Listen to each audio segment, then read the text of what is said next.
parler. Mais il n'est plus là. Paix à son âme. Alors c'est vrai que les temps sont durs avec Jaurès qui s'est fait tuer. Mort en vache! Oh, mais c'est pas encore la guerre. Oh, en tout cas, je vous remercie d'être tous venus pour oublier un peu nos soucis. Je vous propose de lever notre verre pour souhaiter mais tout le bonheur possible aux jeunes mariés. Vive les mariés! Vive les mariés! Vive les mariés! Moi aussi, je voudrais dire un mot, si vous voulez bien. Bon, nos familles sont pas toujours bien entendues, ça c'est sûr. Mais aujourd'hui, pas rater l'occasion de se retrouver. Merci à nos deux amoureux qui ont permis cette réunion. Allez, levons nos verres aux mariés. Aux mariés! Vous croyez vraiment que maintenant que Jaurès est mort, ça va être la guerre? Bah non, c'est pas la mort d'un homme qui va changer la face du monde. Oui, enfin, c'était pas n'importe quel homme, Jaurès. Maintenant, plus personne ne va défendre la paix. Ouais. Bon, allez, on se fait des idées. Tiens, je lève mon verre à la paix. À la paix! À la paix! C'est la guerre! Quoi? Ouais, c'est la guerre! Regardez, c'est l'ordre de mobilisation générale! Regardez, vite! Regardez! C'est la guerre, je vous dis! Mais qu'est-ce que tu racontes? Mais si, c'est la guerre! Ordre de mobilisation générale. Par décret du président de la République, la mobilisation des armées de terre et de mer est ordonnée, ainsi que la réquisition des animaux, voitures et harnais nécessaires au complément de ces armées. Le premier jour de mobilisation est le dimanche 2 août 1914. Quoi? Mais c'est demain? Oui, tout Français soumis aux obligations militaires doit, sous peine d'être puni avec toute la rigueur des lois, obéir aux prescriptions du fascicule de mobilisation. Mais Charles! tu l'inventes? Mais non, Allez. C'est terrible. Charles. Allez. Et puis c'est pas tout, il y avait un autre mot. Regarde, la municipalité a l'honneur de porter à la connaissance des habitants de la commune qu'il va être procédé à de nouvelles réquisitions de chevaux. En conséquence, tous les propriétaires de chevaux, hongres, juments, mules ou mulets réformés ou non, à l'exception des chevaux entiers, sont tenus de faire présenter sans autre avis ceux de ces animaux actuellement en leur possession devant la commission de réquisition. Les chevaux seront conduits, munis d'un licol avec longe et d'un bridon en bon état, à 8 heures du matin, demain, place du marché. Tout propriétaire qui ne satisfera pas à la présente réquisition s'exposera à des poursuites de la part de l'autorité militaire. Quoi? Non seulement ils nous prennent nos hommes, mais en plus il faudrait donner nos chevaux? Pas question. Bah, et tu vas faire comment? Ils vont venir le chercher. Et puis t'as pas entendu? Tout propriétaire qui ne satisfera pas à la présente réquisition s'exposera à des poursuites de la part de l'autorité militaire. Mais Georgette a raison, si on se prive de nos chevaux, on pourra pas assumer les récoltes et on va crever de faim. Oui, mais enfin, c'est pour la nation, pour la victoire à venir. Mais bon, tout le monde doit participer à l'effort de guerre. Moi, je le donnerai, mon Et cheval. tu vas tirer ta charrue toute seule peut-être? En plus, qui en voudra, ton bourrin, il avance à peine. Bah, il est peut-être vieux, mais il est courageux. Il ira défendre la France. Oui, enfin, tu ne vas quand même pas lui demander son avis. Moi, je pense que nos chevaux sont faits pour les champs de blé, pas pour les champs de bataille. Le mien est aussi courageux que le tien et pourtant il n'ira pas, je le cacherai. Oui, faites la bourre, pas la guerre. Oh, bah c'est malin. Et toi, Georgette, tu vas le cacher où? Sous ton foin? Ils vont venir le chercher, Non, c'est sûr. je le cacherai dans les bois du Parmauduit. Personne n'ira voir là-bas. Il y a un étang pour qu'il y boive et largement de quoi manger.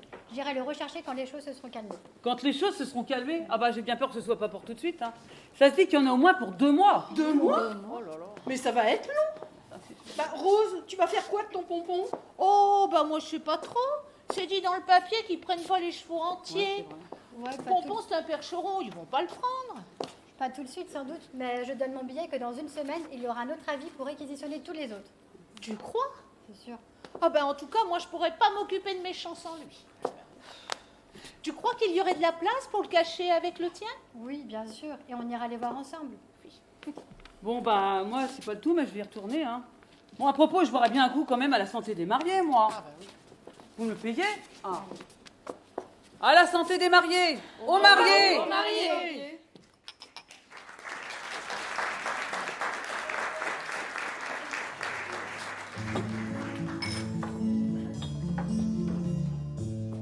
Petit papa, voici un carême, car tout voici déguisé en Satan. Petit papa, dis-moi si c'est pour rire, ou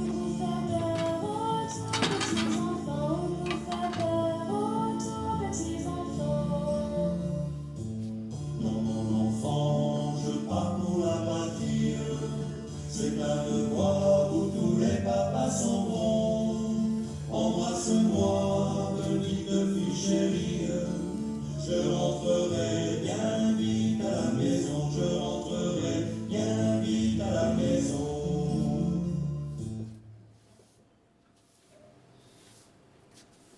Oh René, vous êtes là? L'usine est fermée, vous savez. Oh, je sais. Un dernier coup de balai. Monsieur est déjà parti? Oui, je l'accompagne à la gare. C'est fou tous ces hommes qui partent au front. On aurait dit une marée humaine qui se déversait sur les quais. Il paraît qu'il faut en passer par là. N'empêche, j'ai peur. Oh, ce sera vite fait, madame. On en fera qu'une bouchée, des boches. Oui, oh, bah, c'est ce que tout le monde dit. Mais bon, dire qu'il aura suffi d'assassiner Jaurès pour lever toutes les barrières pacifistes et mettre le feu aux poudres. Vous savez, la guerre était inéluctable, comme ils disent dans les journaux. Enfin. Et vous, René, qu'est-ce que vous allez devenir maintenant que la guerre est arrivée? Je sais pas trop, c'est si brutal. J'ai commencé à me renseigner, mais c'est partout pareil. Et les usines ferment parce qu'il n'y a plus assez de main-d'œuvre. Alors pour les vieux abîmés comme moi, ben, c'est la rue. Je suis désolée. C'est dommage. Si monsieur était resté, il aurait pu continuer à faire tourner l'usine. Oui, oh bah, je crois pas que la production de casseroles soit une priorité aujourd'hui. Hein. Puis de toute façon, Charles n'aurait pas imaginé rester ici les bras croisés alors que tous les hommes valides partent au front. Patriotisme avant tout. Et à tout hasard, si vous aviez besoin d'un valet, un mécanicien, Malheureusement. un jardinier. Ah oui, mon jardinier est parti ce matin. Et je... Ah oui, mais non. Avec le départ de Charles et la fermeture de l'usine, je peux pas me permettre. Oh, c'est pas grave, je comprends. On est tous dans la même galère, c'est pas grave. Écoutez, venez les mercredis, vous taillerez, vous arroserez, je vous donnerai un petit quelque chose. Ça sera toujours ça en attendant que vous retrouviez un vrai travail. Ah, ça c'est drôlement gentil, madame. Bah, vous êtes bien bonne. Bon bah vous savez, je fais ce que je peux. Hein. Puis comme vous dites, hein, on est tous dans le même navire. Pourvu qu'il arrive à bon port, rapidement.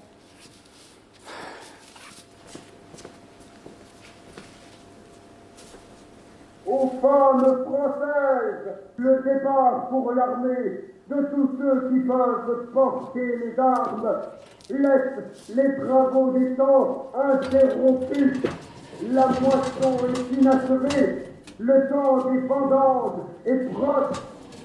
Au nom du gouvernement de la République, je vous demande de maintenir l'activité des campagnes, de terminer les récoltes de l'année et de préparer celles de l'année prochaine. Debout, donc, femmes françaises, jeunes enfants, filles et fils de la patrie, remplacez sur le champ du travail ceux qui sont sur le champ de bataille. Préparez-vous à leur montrer demain la terre cultivée, les récoltes rentrées, les champs ensemencés. Il n'y a pas dans ces heures graves de labeur infime. Tout est grand qui sert le pays. Debout, à l'action, à l'œuvre, il y aura demain de la gloire pour tout le monde.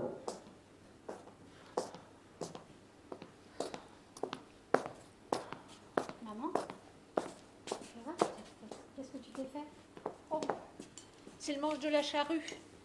Il est trop grand pour moi, il est taillé pour un homme. Résultat, à chaque fois que je bute sur une pierre, il me saute au visage. Heureusement que nous avons encore le bourricot pour tirer. Oh, il ne tiendra pas longtemps, je l'ai mis à brouter là-bas. Le harnais est adapté à un cheval, mais vu qu'ils les ont réquisitionnés, c'est trop grand. Ça le blesse, le bourricot. Oui, pauvre bête. Mais tu as laissé les enfants seuls? Oui, Gabrielle a 11 ans. Elle est capable de s'occuper des 4 petits. Et le bébé? Il dort. Je vais te relayer. Tu as besoin de te reposer. Non, c'est toi qui as besoin de te reposer. Oui, c'est vrai. J'ai peur pour mon Pierrot. Il paraît que les paysans sont envoyés en priorité au front. Mais qui t'a dit ça? La boulangère. Mais pourquoi? Je ne sais pas, ils ont fait des catégories, je crois. Les employés et les ouvriers seraient affectés aux missions de soutien de l'armée et les paysans au front. Allons, ton Pierrot, c'est un malin. Il se fera pas tuer comme ça. On ne s'en sortira pas toute seule. Oh, je sais ce que tu as derrière la tête. Mais qu'on pense sur moi pour demander à la Lucienne. Cette salope et son mari sont des voleurs. T'exagères. Ils ont... Quoi? Je te rappelle qu'il y a encore 3 mois, ils ont déplacé les bandes du champ mitoyen du nôtre. Et ils vont encore nous grignoter combien d'hectares comme ça? Moi, je ne me laisserai pas me faire. N'empêche qu'on ferait mieux de s'entraider. L'origine? Moi, je m'en moque de l'origine. Mon champ, c'est mon champ et personne n'y touche.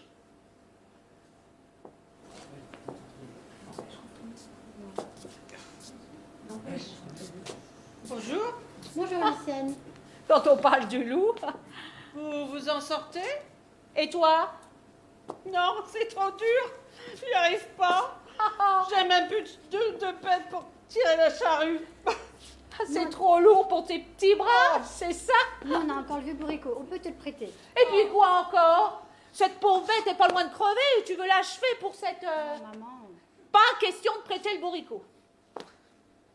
Eh bien, je m'attellerai à sa charrue avec elle. Mais enfin, Georgette. Maman, c'est la guerre avec les Allemands. Si on continue à se faire la guerre entre nous, on n'est pas prêt de gagner contre eux. Nos hommes, ils se battent au front. Et si nous, on n'assure pas la tendance à l'arrière, on est fichus. Oui. Et je te rappelle que le président du Conseil Viviani a dit que c'est à nous, les femmes françaises, de remplacer au champ nos hommes partis au combat. On voit bien que c'est pas lui qui tire la charrue. Hein. Pour une fois, je suis d'accord avec elle. N'empêche qu'on ne peut pas laisser la récolte pourrir sur pied. Ce que tu veux Ça, dire? c'est vrai. Non, c'est vrai, elle a raison. Les tiges pois, les graisses en mûr, mais moi, toute seule, je peux pas, j'y arriverai pas. Nous non plus. Qu'est-ce que tu veux dire? La vérité, tu es en train de te tuer à la tâche. Travaillons ensemble, on sera plus efficace et tu risqueras moins de te blesser. Travailler avec cette feignasse? Ah, ben merci bien. Ah bah dis donc. M'étonnerait qu'on soit plus efficace. Ah, je suis pas une feignasse, hein. Mais vous êtes une sacrée langue de vipère. Oui? Oui, C'est lequel? le mien. Victor s'est réveillé. C'est le mien. Allez, viens, Lucienne. On va voir les enfants. On va voir comment on peut s'organiser. On les sauvera, nos récoltes. Merci. Ah ben voilà. On lui demande plus son avis à la vieille. Et parce qu'on est en guerre avec les Boches, il faudrait faire la paix avec ses voisins. Oh, c'est la meilleure.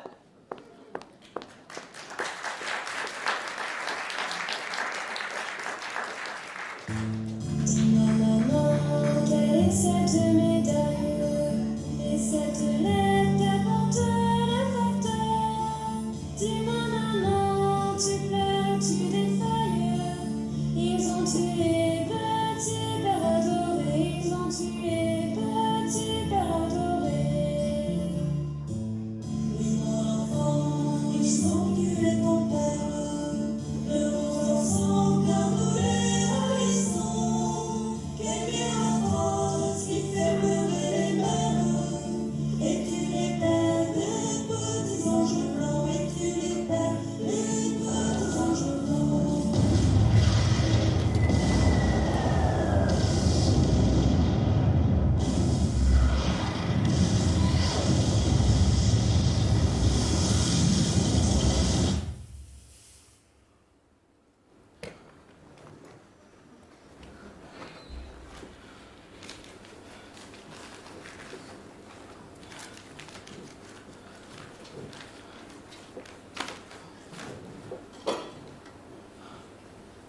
Mon Charles,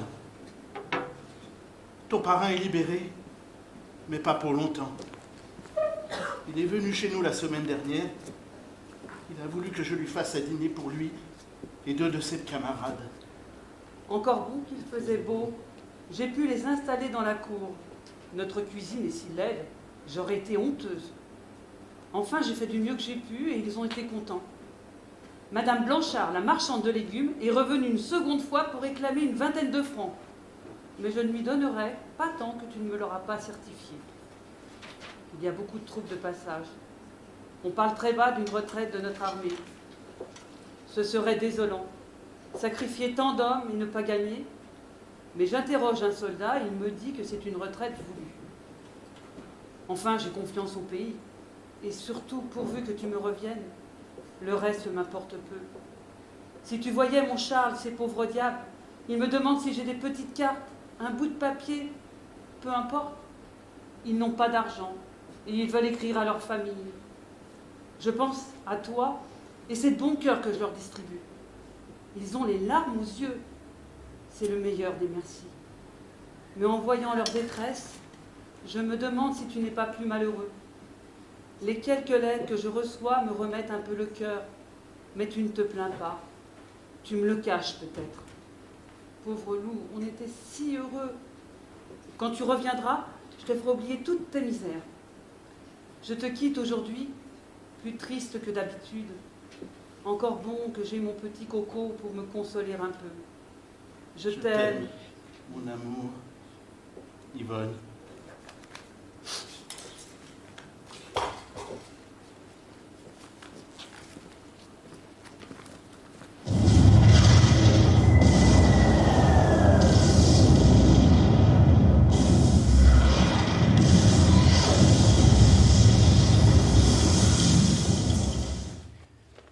Ma chère Yvonne, quelle douce et gentille femme j'ai épousée, et que cette guerre est cruelle de m'éloigner de ton cœur si pur.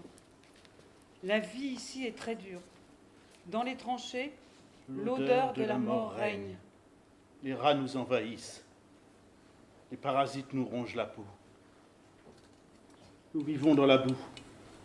Elle nous envahit, nous ralentit, arrache nos grolles. Le froid se rajoute à ces supplices. Ce vent glacial qui nous gèle les os, il nous poursuit chaque jour. La nuit, il nous est impossible de dormir. C'est comme ça que je vis chaque jour, chaque minute de cet enfer. Sans hygiène, sans repos, sans vie. Mais cela n'est rien comparé au trou morbide où il nous envoie. Sur le champ de bataille, on ne trouve que des cadavres, des pauvres soldats pourrissant sur la terre imprégnée de sang.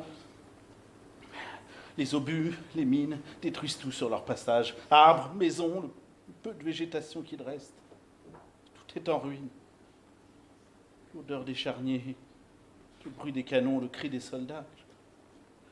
L'atmosphère qui règne sur ce champ de carnage terroriserait un gosse pour toute sa vie. Elle nous terrorise déjà. Lundi, je suis monté au front. Ils m'ont touché à la jambe. J'écris cette lettre alors que je devrais être à côté des autres à me battre pour ma patrie. Mais notre patrie, elle ne nous aide pas vraiment. Ils nous envoient massacrer des hommes, alors qu'eux, ils restent assis dans leur bureau. Mais en réalité, je suis sûr qu'ils sont morts de peur. Ah, ce que j'aimerais recevoir une lettre. Cette lettre, celle qu'on attend tous. Pouvoir revenir en paix. Ce que j'aimerais te revoir, ma chère épouse. Retrouver un peu de confort, passer du temps avec notre petit garçon. Est-ce que tout le monde va bien? Bon, ne pensez pas à toutes ces horreurs. Hein. Prends bien soin de toi, de notre fils, de mes parents. Et puis même si je ne reviens pas, je veillerai toujours sur toi. Je pense à vous tous les jours. Et la seule force qui me permet encore de survivre, c'est de savoir que j'ai une famille qui m'attend à la maison. J'espère être à vos côtés très prochainement. À bientôt, ma belle Yvonne. Je t'aime. Charles.